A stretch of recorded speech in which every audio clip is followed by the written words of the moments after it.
In Guardians of the Galaxy #1, the gods of Olympus are back. And boy, are they pissed. Why? Nah, nobody knows.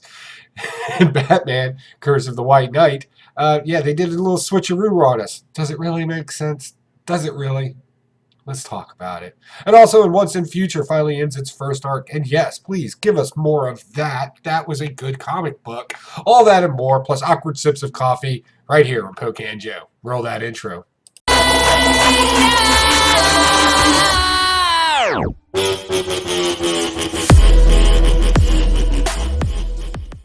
Hey, you wonderful weirdos. I'm Poke and Joe, and as always, you're pretty cool for swinging by. If this is your first time here, this is my weekly haul and review where I picked up all the comic books, well, not all of them, but a good majority of them, from the 22nd of January 2020. We're going to roll through these, give a quick synopsis of them, if there was any meaning in them whatsoever, and you get to see what I'm spending my money on.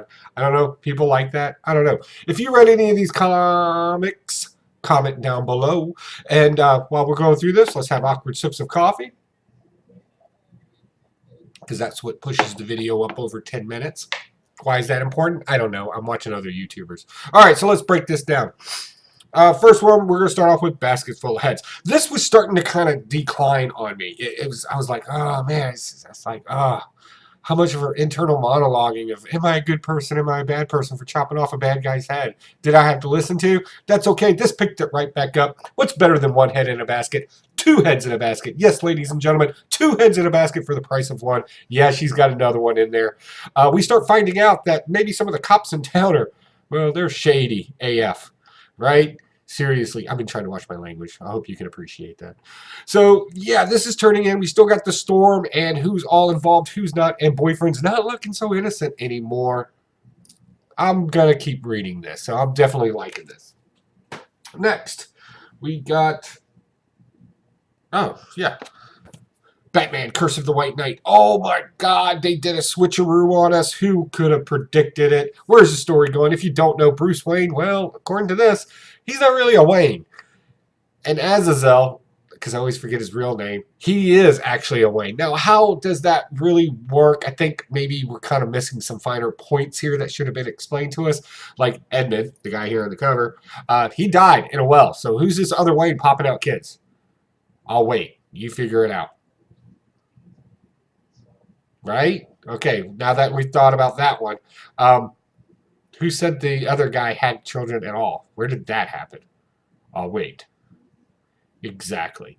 So this gets a little weird, okay? But don't let that stop you. That's overthinking a comic book, and I often do that, so you don't have to. This is still a good story. I'm really liking this. I like the whole flash in the past, what is rightfully yours by inheritance or by right. It's a great, great discussion to have. Is this stuff important today? Well, the inheritances still exist. So I don't know. Also, the Harley Quinn and Jack Napier stuff in here gets kind of, but don't worry. Harley Quinn took care of that by putting a bullet in Jack Napier's face. It was awesome because that was getting annoying real quick. So, still good stuff going on in here. Definitely want to read some more of that. Next, we have, yeah, I'm probably the only one reading this, Batman and Superman, and I don't know why. This is legitimately good. This particular issue is all about weaponizing secrets versus weaponizing transparency. Yes, transparency can also be weaponized. It's usually done in some sort of sense of virtue, and this is happening in here. Is that relevant today? I'll let you be the judge. It is. Oh, it is. Moving on past that, we're dealing with hurt feelings in this. So Batman and Superman kind of kept the secret about the whole infected thing going around, right? And like everybody's like, seriously, why didn't you let us know? Like, well, first off, the C characters, right, in Justice League, it's none of your business. Shut up and do your job. Wonder Woman, on the other hand, yeah, you kind of should have let her in on that one. And she's, like, hurt feelings over it. And rightfully so. Like, I'm not making fun of her in any way. Like, yeah, y'all should have brought her in on this. Like, it's kind of bad. Right? But, like, seriously, the Blue Beetle get all like, you should tell me. No, shut up. You're an addition at best. Be quiet. So, yeah, that happened in this book, and it's still good to read. So definitely pick it up. Let's see here. Detective Comics. Oh, man, Detective Comics is still proven to be good. Thank you, thank you, thank you. Who's writing this now? Let's see. This says Tomasi. So, okay, we'll go with that. So we're dealing with this whole Viking thing. Remember that when I was talking about that Jahabo guy?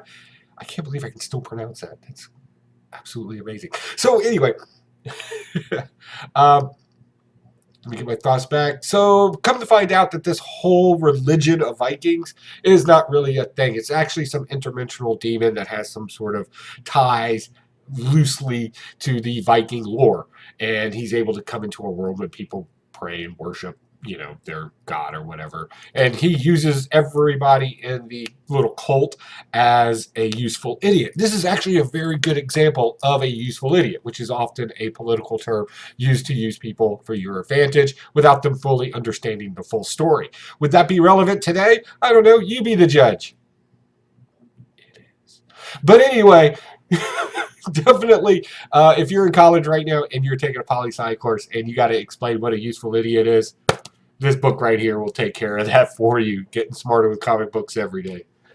All right, moving on. Year of the Villain. Hell has risen. And man, has it. Remember all those Sea Leaguers from the Justice League? Well, they're all hanging out in the Hall of Justice because they're usually on guard duty.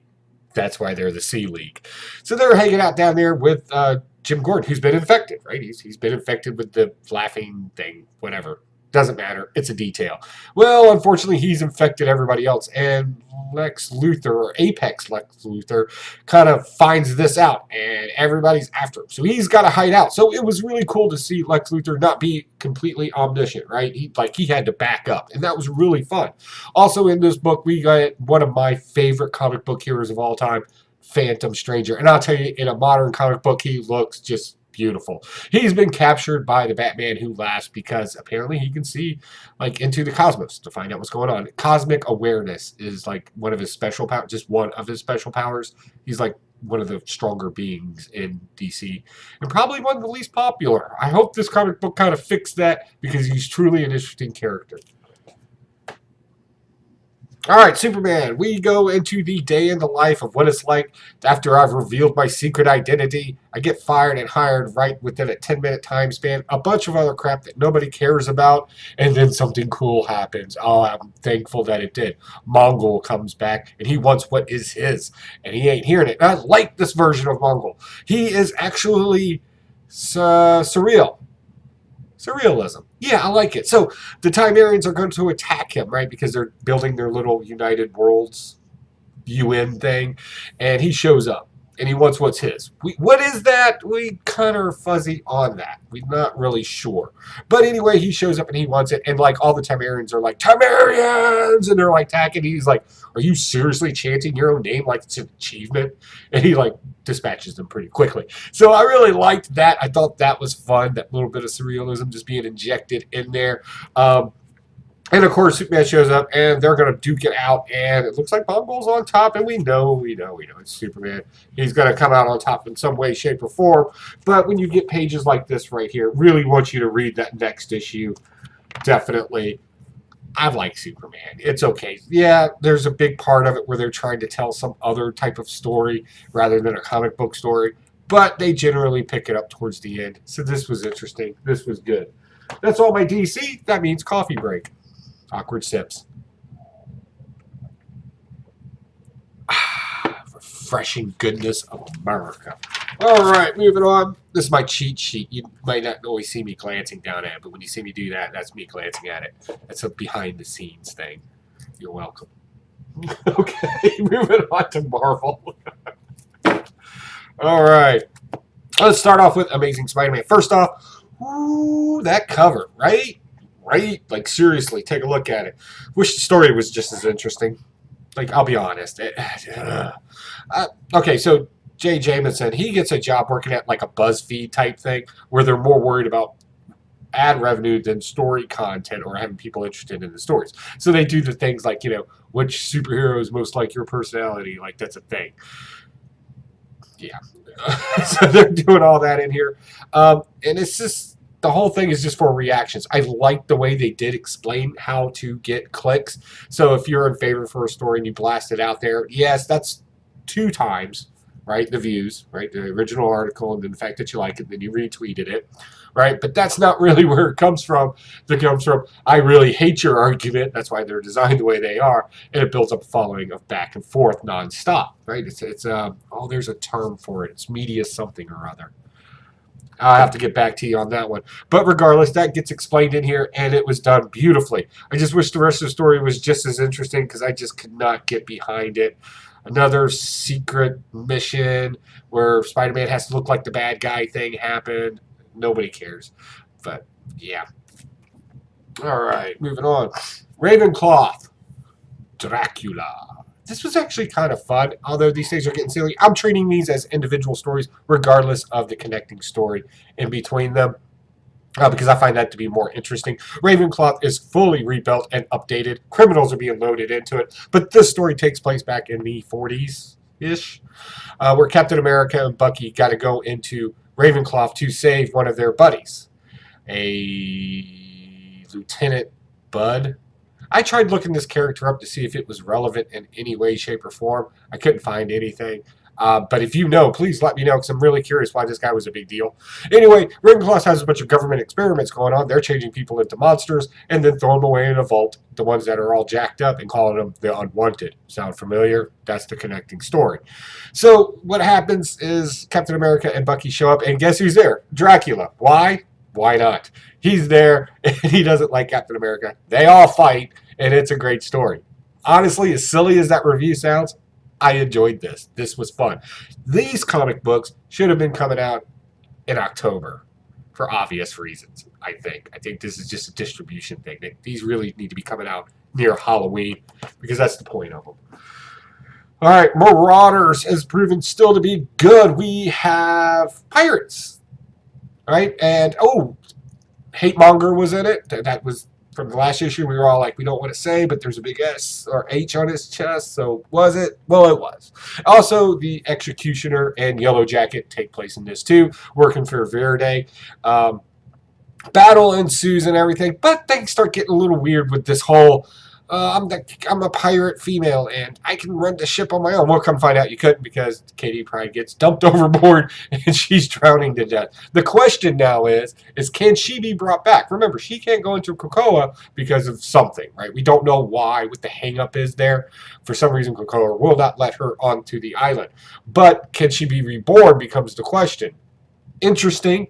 I'll look for that in the next issue unless she miraculously gets saved by somebody else. I don't know. But, yeah, this was okay at best. Next, Serpent War. So, we come to the conclusion of this. Khonshu has to come out and help defeat the worm. And he defeats the worm by joining with Set. Set is being the Egyptian god. And Khonshu, who, come to find out if you didn't know, was an actual god. Well, not actual. I don't know if he's an actual god. That's not my thing. But in historical reference, there was a god called Khonshu. I think that's a better way to describe it. And also Set. They combined forces to beat the worm. And a little lackluster ending. I'll be honest. However, we did get a cool little twist as we roll into the Moon Knight #1 issue that's going to be coming out soon. He's in a different place. It doesn't look like anything we've seen before. Some other world or something along those lines, but that's where he's at now after being the hero of this particular book. Not a whole lot, just action. It was all action, and all of our heroes returned back to their original timeline, except for Moon Knight. He's someplace else. All right, The Good Son. Kids doing kid stuff. Piece of symbiote, keep it a secret, my friend. And then he's kind of turning evil, and his friend is like, yeah, you're turning evil, and everything's evil. And there was a cool scene in here where they took a piece of this symbiote that belonged to Carnage, and they gave it to a raccoon, and it looked like the little pop raccoon of the Venomized Rocket. You know what I'm talking about? Yeah, that thing. That was pretty fun. But other than that, this is I don't want to say it's a blast, but it was just boring. I didn't much care for it. Two kids just being kids. All right, Fantastic Four. Well, Thing finds out that the cosmic storm that turned him into Rockface here was not Reed Richards' fault. In fact, it was this overseer guy on this planet. So things kind of mad at him. So a little bit of rage builds up in him. He's going to go take care of this guy because he's been blaming his friend for God knows how long now, and blaming his friend and forcing his friend to fix it and just treating his friend like garbage because he ended up this way. Come to find out, he's wrong. Yeah, reality, boy, that one bit him. And, of course, he's got to learn from other people that, yeah, rage isn't the way to go. It is. Seriously, he's just between you and me. He should have stomped a mud hole in that dude's face. But kids read this, so we got to say good things. They pull him back from seriously hurting this guy. We'll see what happens in the next issue because this story is going to keep dragging on. Now, I went and picked up Guardians of the Galaxy #1. I went with this 2 per store variant cover right here. This is very much like the similar ones. Does that faded thing over here, a little faded. That's about it.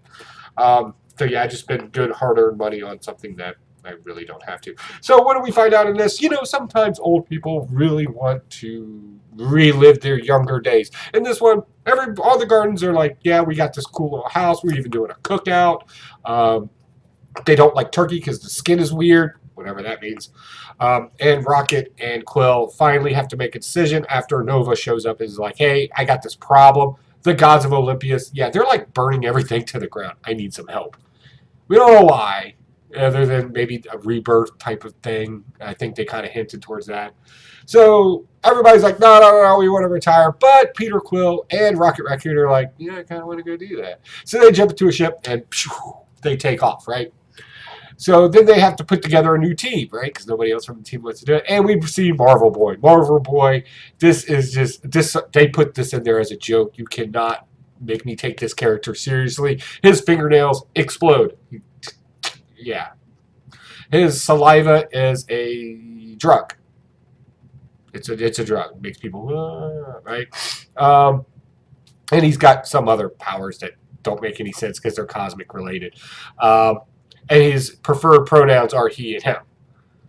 If he's a he or him, I'm a swinging monkey in the jungle because that dude is sugar all day. whatever. I'm not even going to leave that one alone. All right, comment down below if you read this comic book. What do you think? Like, seriously, see him or he? Okay, anyway. So we move through, and we're going to go fight the gods of Olympus. That's who it is. So you got Zeus out there. He's all lightninged up, and they sneak onto their little Mount Olympus, which is 10 times bigger, and everybody gets caught. That's the key to this. Everybody gets caught, left us on a little bit of a cliffhanger there. And then, speaking of cliffhangers, right at the end, we see Hercules chained up. We haven't seen him since the road home.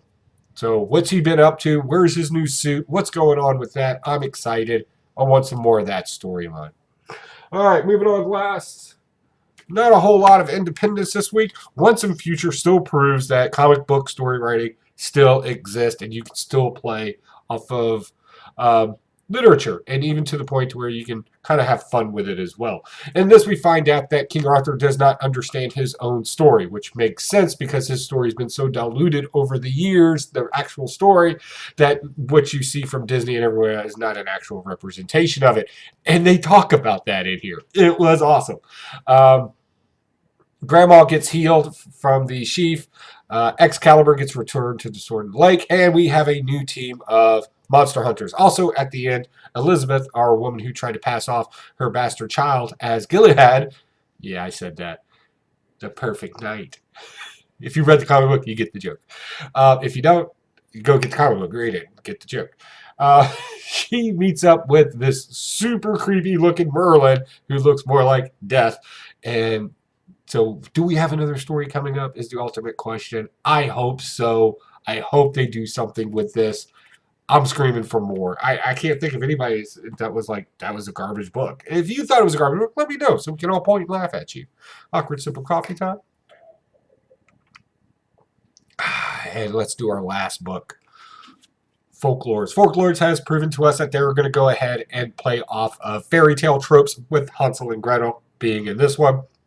I'm on board with that. That was okay. I really like what they did in here. I like the little bits of our world, or let's just say modern world, because we don't know if it's actually our world. Modern world kind of being hinted in here. We see a power drill in here. something these people don't have no idea. There's a book, How to Use This Stuff to Torture People. Yeah, that was a thing. The Hansel and Gretel thing, and they're actually bad guys, was beautiful too. I really like this. Pick this up and give it a read.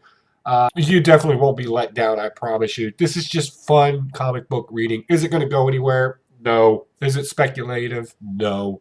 It's just fun, and that's really the purpose of a comic book. Definitely give it a shot. Read it right there in the comic book shop. They won't mind.